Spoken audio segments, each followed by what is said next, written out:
Kalau melihat peta ekonomi, sesungguhnya sudah sejak awal Joko Widodo gagal. Maka punya sikap dua politik. Walaupun kemudian ada beberapa pendapat partai politik juga tidak setuju. Tapi mari kita lihat sekarang, apa kepentingannya untuk itu? Saya bilang ada 5 kepentingannya. Kepentingan yang paling utama tentu bukan sekedar kepentingan material, tapi kepentingan perlindungan. Kita tahu kasus Gibran Kaesang di KPK, suka tidak suka, sama seperti sikap SBY yang tidak ingin Ibas masuk ke KPK, sama. Coba lihat urut nama-nama pada kasus Johnny G. Plate. Siapa orang-orang itu yang kemudian lihat pada posisi TKN? Lihat pada kasus TKN. Siapa yang duduk sebagai orang-orang keuangan di TKN? Bisnis mereka sebelumnya apa? Relasinya kayak gimana? Akan telusur. Kata kuncinya sederhana sesungguhnya. Pada cerita Johnny G. Plate, buka aliran uangnya, PPATK suruh bongkar itu. Nah, untuk masuk pemakjulan sesungguhnya dalam rangka gagasnya Denny Indrayana dan kawan-kawan, masuk dulu lewat kasusnya PPATK pada kasus Johnny G. Plate. Nah, kena di situ. Di jalan Allah. Ini Masjid 6 Syuhada lagi dikunjungi sama Ketua Hilmi. Modal awalnya berapa Pak Yudi Pramuko? 750.000 rupiah aja. Jadi ini 500 jutaan nih barang. Sekarang udah habis 310. Masya Allah, tuh udah pakai keramik, plafonnya tinggal. Granit tuh kayak marmer. Tuh, Masya Allah nih, sampai juga kita ke sini. Masjid 6 Syuhada, ngapa namanya Masjid 6 Syuhada, Ya, Pak Yudi? kita mau mendokumentasikan perjuangan dakwahan nama anak muda pengawal Habib Rizik Syihab itu. Masya Allah. Yang dibunuh sama orang jahat di kilometer 50. Kilometer 50 ya. Itu kan simbol memperjuangkan dakwah itu kita harus memberikan segalanya untuk Islam kan ya, untuk Masya dakwah Islam. Allah. Dan nama anak muda itulah yang sudah memberikan segalanya untuk Islam. Masya Allah. Apa nanti nama pemuda itu ada juga di sini mungkin diterahkan? Mungkin namanya 6 Syuhada. 6 Syuhada itu, Iya, 6 Syuhada dipasang di sini, 6 Syuhada.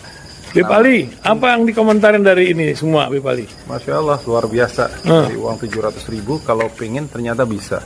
Bisa. Allah kirim. Tuh, bisa. Ya, dengan Masya. masuk satu gang kecil, tapi Bapak ini luar biasa. Kecil tuh. Masya Allah ya. Satu call aja.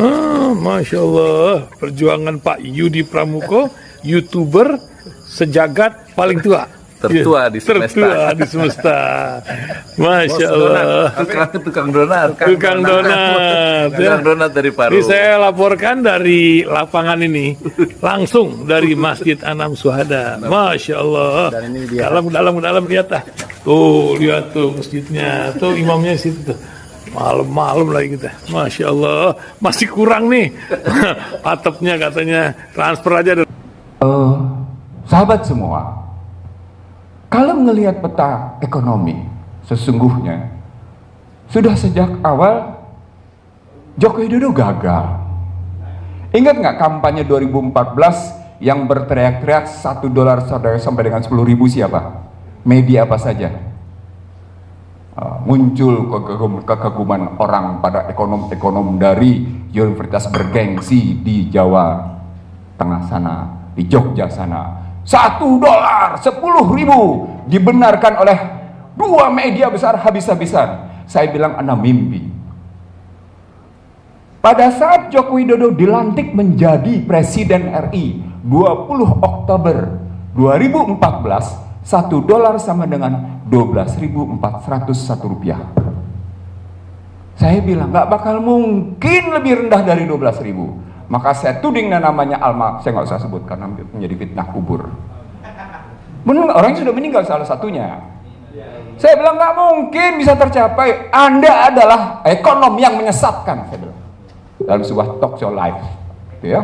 Dan saya buktikan tidak. Per hari ini sekarang dolar nilainya 14.875. Artinya dalam perspektif moneter, kita lihat perspektif moneter nilai tukar gagal. Karena kecenderungannya naik begini ngelihatnya.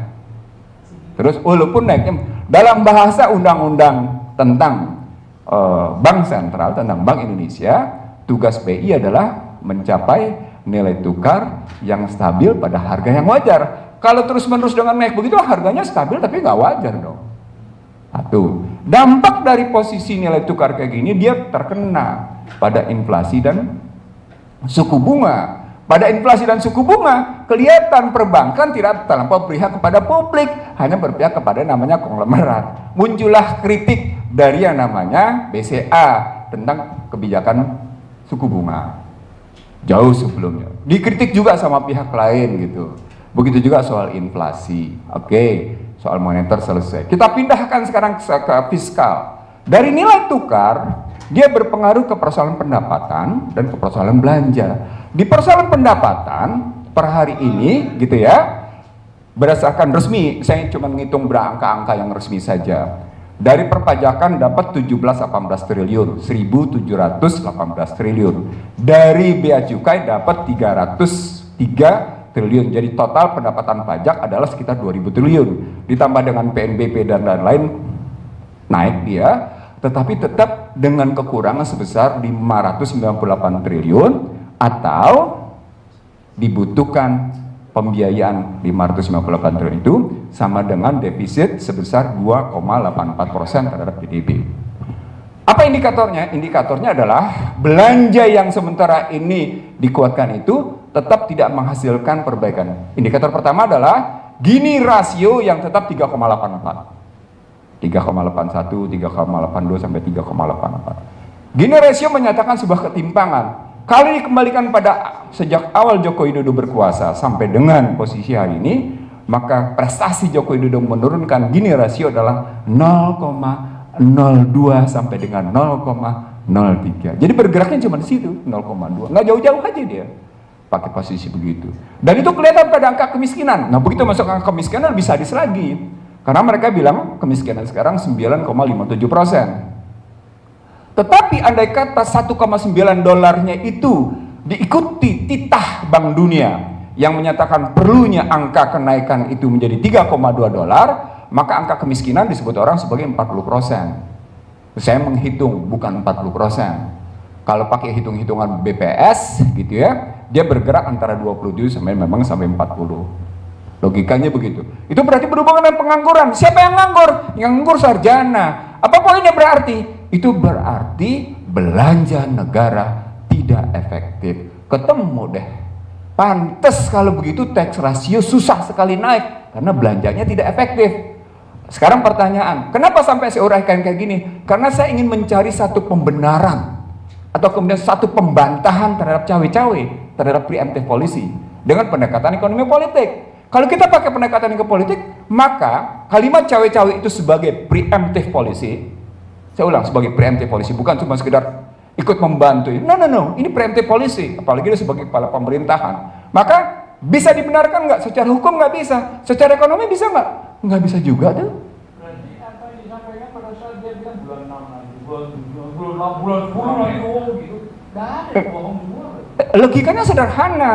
Lihat tax rasionya. Tax rasionya baru dalam konstruksi 2022 sebesar 10,38. Satu. Yang kedua, kemudian bisa kita lihat misalnya dalam konstruksi bagaimana belanja-belanja mereka akhirnya memperkaya orang kaya. Lihat, waktu kemarin krisis yang ada adalah industri PCR dan industri antigen yang untung.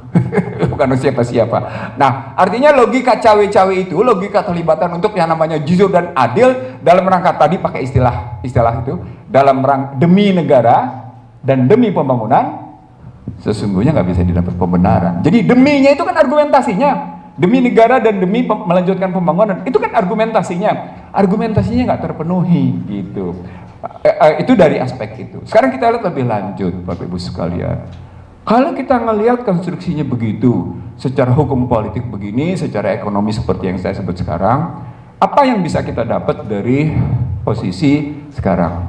Sesungguhnya dari mulai kasus Partai Prima, ya, dari mulai kasus Partai Prima yang mengajukan gugatan tata usaha negara di Pengadilan Negeri Jakarta Pusat, sampai kemudian PK-nya Muldoko, ditambah lagi dengan beberapa peristiwa politik seperti musyawarah rakyat, lalu kemudian terjadi juga pertemuan Nusantara, lalu pertemuan beberapa kali. Ini cuma satu. Kalau tidak menambah periode, dia memperpanjang. Oke, saya sudah tahu sejak awal PDIP tidak pernah setuju untuk penambahan periode. Tapi kemudian ada dua sikap yang muncul dari beberapa partai politik, terutama karena kenyamanan. Perpanjangan boleh dong, nggak capek, enjoy, nggak perlu keluar duit, boleh dong, gitu. Maka punya sikap dua politik, walaupun kemudian ada beberapa pendapat partai politik juga tidak setuju. Tapi mari kita lihat sekarang, apa kepentingannya untuk itu? Saya bilang ada 5 kepentingannya. Saya bilang ada 5 kepentingannya. Kepentingan yang paling utama tentu bukan sekedar kepentingan material, tapi kepentingan perlindungan. Kita tahu kasus Gibran Kaesang di KPK. Suka tidak suka, sama seperti sikap SBY yang tidak ingin Ibas masuk ke KPK, sama. 2014, siapapun orangnya pasti akan membarget agar Ibas tidak bernasib seperti almarhum sudah meninggal, dia sudah selesai. Nggak ada kita sebut ya, karena almarhum yang menyebut, yang sudah meninggal itu, dan dia menyebut di situ posisinya. Oke, dia harus mengamankan.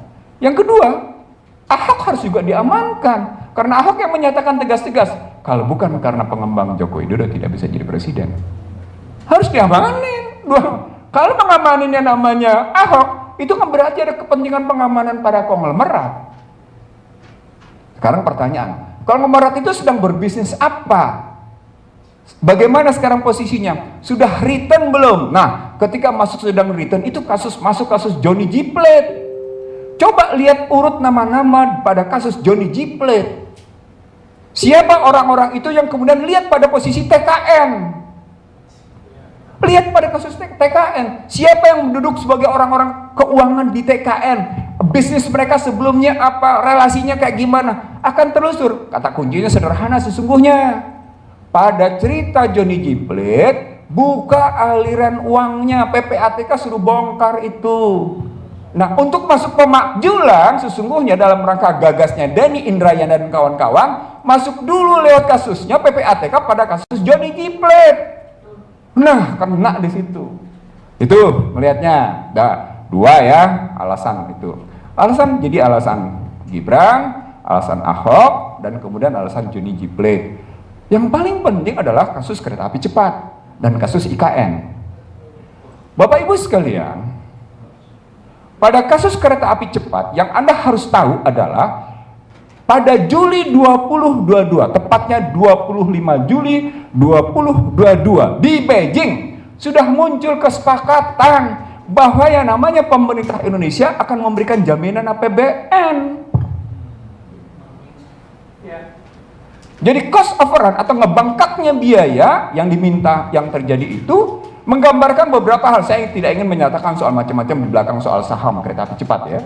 Apalagi kemudian terjadi macam-macam perubahan dari Gambir sampai akhirnya ke Halim gitu misalnya. Atau katakan sekarang sesungguhnya bukan Trans kereta api cepat Jakarta Bandung, tapi sesungguhnya high speed railway Trans Jawa yang ujungnya dari Jakarta sampai dengan Banyuwangi. Yang ingin saya sampaikan, saya tahu Anda terburu-buru, tapi saya ingin mengatakan begini. No. Saya tahu, saya ngerti. Tapi saya ingin mengatakan begini, di balik kereta api cepat ini problematiknya luar biasa loh. Cuma terkadang diputar balik sehingga kelihatannya keluar kata-kata. Siapa bilang APBN kita tidak mampu? Gimana mungkin sih ngomong APBN itu tidak mampu? Dia sudah punya beban berat kok. Bapak Ibu sekalian, Bung Ahmad Husainuddin, cawe-cawe itu bisa dilihat dalam dua perspektif.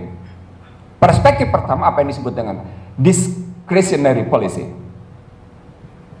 Polisi suatu kebijakan yang didasarkan atas kebebasan seorang pemimpin ngambil kebijakan, namanya discretionary policy, dan itu berarti menyangkut nanti berbagai kebijakan lain. Yang kedua, mandatory policy, satu kebijakan yang didasarkan atas perintah. Sekarang kalau kita ngambil pada kasus kereta api cepat yang kemudian nanti berhubungan dengan cawe-cawe, dia ada di mana? Dia sesungguhnya dalam konstruksi keinginan melakukan discretionary untuk mencapai mandatory karena sudah menjadi program.